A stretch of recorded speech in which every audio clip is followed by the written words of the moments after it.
So today I got sprints and squats. So I dose both of these, the track and the gym, really lightly. And that means for the sprints, I'm literally just doing 5 total accelerations, slowly working my way up to the last couple, like 10 meters. And I think I filmed 4 of these. And what I'm working on is striking down and back and keeping my elbows in a more of a straight line, not just kind of flailing about. And I'm really happy with the way that my acceleration transition is going. Before I leave, I always hit these consecutive broads on this little stadium thing and straight to the gym to hit my front squats. So just warming up here. I'm going to eventually do a 3x3. And I just do them at like 225. It's really low percentage for me on front squats. But my thinking is that I want to sprint 3 days a week and I want to squat 3 days a week. So I got to give a little bit of intensity up and reps up on one of those days. And I picked the one that I double up the sprinting and squatting. So I think it makes sense. And, these are really just like, I don't know, I'm just a big believer in like training frequency over a lot of other variables. And when it comes to just improving numbers. So you can see here, like 225 for triple is pretty easy.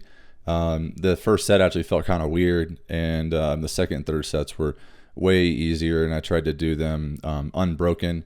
And my biggest focus is just core stability and rigidity. And then keeping a perfect bar path, because when you sink your hips all the way down, you push your knees forward, your bar path can actually get a little bit fucked up and it'll get you too far out in front. It'll make you lean over. So I'm just working on staying upright here. And really easy squat session. I think I did 1 back off of like 10 and then straight to pistol squats. And I did 2 sets of these. I think both, obviously 2 sets per leg. I think both I did like around 10 reps. Again, just like trying to do just some work, just give a little bit of stimulus. I think I recover plenty between sessions, but I don't think I can do 3 massive leg days while sprinting. So this day is just like getting a little pump. It feels pretty good. And, just hitting the other side. I think I'm going to start progressing these though, because they felt really good, pretty easy. I feel like, with some weight and doing these for sets of, 8 to 12 could be a really good hypertrophy stimulus in the quad. And I'm trying to get a lot of the size back in my upper leg. So I'm just thinking of different ways to do that, because I don't have a leg extension machine, which would probably be my first pick if I could.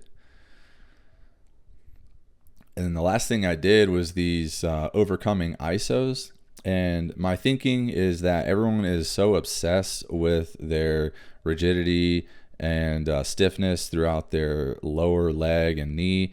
But like your hips they seesaw, every time you strike the ground. And when your hips are not rigid and your torso isn't rigid, then you're going to be giving up a ton of force every time you strike the ground. And so I'm experimenting with this to see if I can increase basically the rate of force development across like my pelvis and lower back. Because you can imagine, like, you strike the ground on like a bound or something, then the hip socket wants to go up, right? And then the other leg wants to kind of sink down, and you're just giving up energy.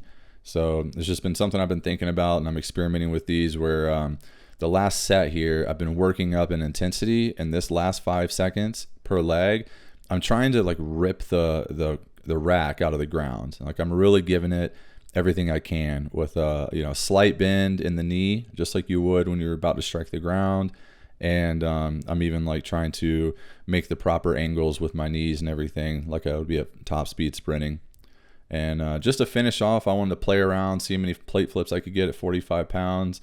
It's so fucking hot today, and this is like a crazy tool for like determining if you are like your readiness, I guess you could say, because my number of plate flips ranges from like 3 to 10, and today was like about 4. I think I could have caught the 4th one if I really tried. But yeah, that's a really fun experiment. I think I'm going to keep doing that at the end of certain sessions, just kind of see where I'm at. But yeah, if you ever got any questions or anything, just hit me up in the comments. I love talking about training, and see you guys next time.